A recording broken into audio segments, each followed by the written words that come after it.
Një komandant batalioni që humb dokumentet sekrete të njësisë së tij. Një oficer që humb materiale operative me karakter shumë sekret. Një magazin ushtarake nga ku vidhen armë. Përvetësime të pasurisë shtetërore, shpërdorime detyre dhe dëshmi të rreme. Të gjitha këto nuk janë raste të zakonshme kriminale. Ato dalin nga një analizë e brendshme e vitit 1971, mbi krimet e kryera nga vetë antarët dhe kandidatët e Partisë së Punës së Shqipërisë. Në fundin e viteve 1960, Shqipëria jetonte në një sistem politik të centralizuar, ku Partia e Punës përfaqësonte autoritetin absolut në jetën politike, ekonomike dhe shoqërore të vendit. Antarësia në parti nuk ishte vetëm një status politik, ajo përfaqësonte një privilegj dhe një përgjegjësi të madhe. Komunisti duhet të ishte shembulli i qytetarit të ri socialist, modeli i disiplinës, moralit dhe përkushtimit ndaj interesave të shtetit. Propaganda zyrtare e kohës e përshkruante antarin e partisë si figurën më të ndërgjegjshme politikisht dhe më të devotshme ndaj ndërtimit të socializmit. Disiplina ideologjike dhe morale konsiderohej themeli i funksionimit të aparatit shtetëror. Megjithatë, një dokument i përgatitur nga Prokuroria e Përgjithshme në vitin 1971 zbulon një realitet më kompleks. Raporti analizon krimet e kryera nga antarët dhe kandidatët e partisë gjatë periudhës 1966-1970 dhe në muajt e parë të vitit 1971. Ai përmbledh statistika, raste konkrete dhe analiza mbi shkaqjet e këtyre shkeljeve, duke treguar se edhe brenda strukturave të partisë ndodhnin veprime që binin në kundërshtim me normat e sistemit socialist. Sipas dokumentit, gjatë periudhës së analizuar, organet e hetimit kishin dërguar në gjyq 16.033 persona të pandehur për vepra të ndryshme penale. Nga ky numër, 622 persona, ose rreth 3.9%, ishin antar ose kandidat të partisë. Përveç tyre, në 98 raste të tjera hetimet kishin përfunduar me pushim të çështjes në fazën e hetimeve paraprake, duke marrë parasysh rrethanat dhe rrezikshmërinë shoqërore të veprës. Në total, raporti përmend 720 komunistë që kishin hyrë në rrugë kriminale gjatë kësaj periudhe.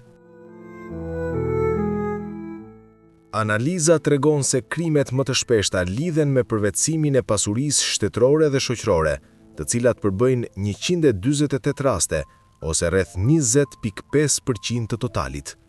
Dokumenti e shpjegon këtë fenomen me ndikimin e mentaliteteve dhe koncepteve të trashëguara nga shoqëria e mëparshme, që sipas autorëve të raportit vazhdonin të shfaqeshin në sjelljen e disa individëve. Raporti përfshin edhe raste konkrete që tregojnë mënyrën se si këto shkelje ndodhnin në praktik. Në një rast të përmendur në dokument, antari i partisë Hamit Pashaj, komandant batalioni, u procedua penalisht sepse kishte humbur listën organike të batalionit që drejtonte. Në një rast tjetër, Osman Hasani, oficer i degës së punëve të brendshme në Gjirokastër, rezultoi se për shkak të pakujdesisë kishte humbur dokumente me të dhëna operative të karakterit shumë sekret. Raporti përmend edhe rastin e Din Duku, ku hetimet zbuluan se për shkak të çrregullimeve dhe shkeljeve të disiplinës në një repart ushtarak, ishin krijuar kushte që nga magazina e batalionit të vidheshin 5 pistoleta. Një tjetër rast lidhet me komisarin e repartit 5947 në Tiranë, ku sipas dokumentit, qëndrimi i pakujdesshëm në detyrë kishte quar në vdekjen e 3 ushtarëve dhe në dëmtimin e interesave shtetërore me një shumë prej 136.490 lekësh.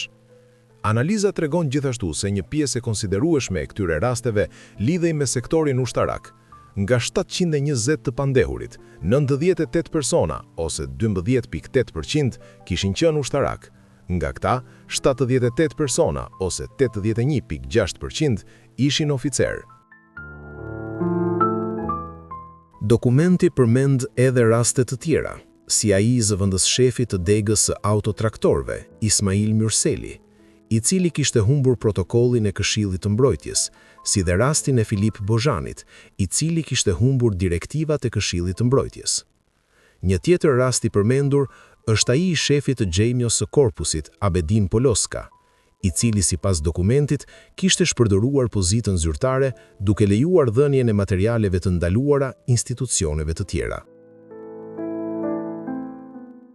Raporti përmend edhe rastin e oficerit të Ministrisë së Punëve të Brendshme Mane Brahaj, i cili sipas analizës kishte shkelur normat e detyrës duke përdorur pozicionin zyrtar në mënyrë të papërshtatshme. Dokumenti përmend gjithashtu raste që lidhen me marrëdhëniet familjare dhe shoqërore. Në një rast të përmendur, Dod Leshaj, nga rrethi i Rrshenit, rezultoi se kishte ushtruar dhunë sistematike ndaj gruas së tij, duke e rrahur dhe duke ushtruar presion mbi të për çështje familjare. Raporti përmend edhe raste ku gra antare ose kandidate të partisë ishin përfshirë në vepra penale. Për shembull, në çështjen e Hasies Muços nga rrethi i Shkodrës, hetimet zbuluan se gjatë kohës që ajo ndodhej në aksion për të kryer stazhin si kandidate partie, kishte përvetësuar një shumë prej 11.500 lekësh nga zonja e shtëpisë ku banonte. Në një rast tjetër, shoqëria e Gjini nga fshati Lugaxhi në zonën e Labinotit u procedua sepse kishte dhënë dëshmi të rreme dhe kishte falsifikuar dokumente për të shpëtuar bashkëshortin nga shërbimi ushtarak. Raporti analizon edhe shpërndarjen gjeografike të rasteve. Numri më i madh i antarëve dhe kandidatëve të partisë të ndjekur penalisht paraqitet në Tiranë me 84 raste, që përbëjnë rreth 10% të totalit. Pastaj, renditen Fieri me 50 raste, Berati me 43, ndërsa Elbasani, Vlora dhe Korça kanë përkatësisht 40, 33 dhe 32 raste. Në rrethe të tjera, si Burrel, Lushnjë, Puk dhe Kolonjë, numri i rasteve është dukshëm më i ulët, duke lëvizur nga 6 deri në 9 persona të proceduar.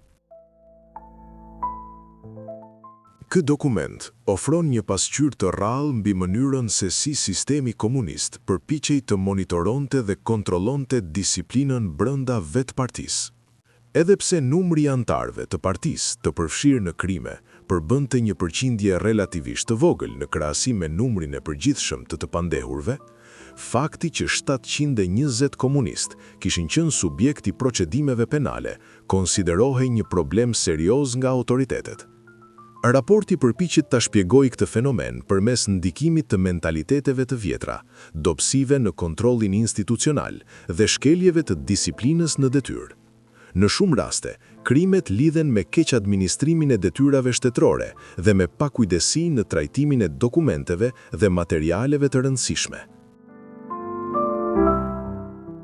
Analiza e përgatitur nga Prokuroria e Përgjithshme në vitin 1971 përbën një dokument të rëndësishëm për të kuptuar funksionimin e brendshëm të sistemit komunist në Shqipëri. Përmes statistikave dhe rasteve konkrete, ajo tregon se edhe brenda Partisë Punës ekzistonin shkelje të ndryshme të ligjit dhe të disiplinës. Për historianët, dokumentet të tilla janë burime të vlefshme sepse zbulojnë kontrastin midis idealit ideologjik të komunizmit dhe realitetit praktik të administrimit të shtetit. Në këtë mënyrë, raporti i vitit 1971 nuk është vetëm një analizë mbi kriminalitetin, por edhe një dëshmi mbi sfidat e brendshme të një sistemi që kërkonte të kontrollonte çdo aspekt të jetës shoqërore.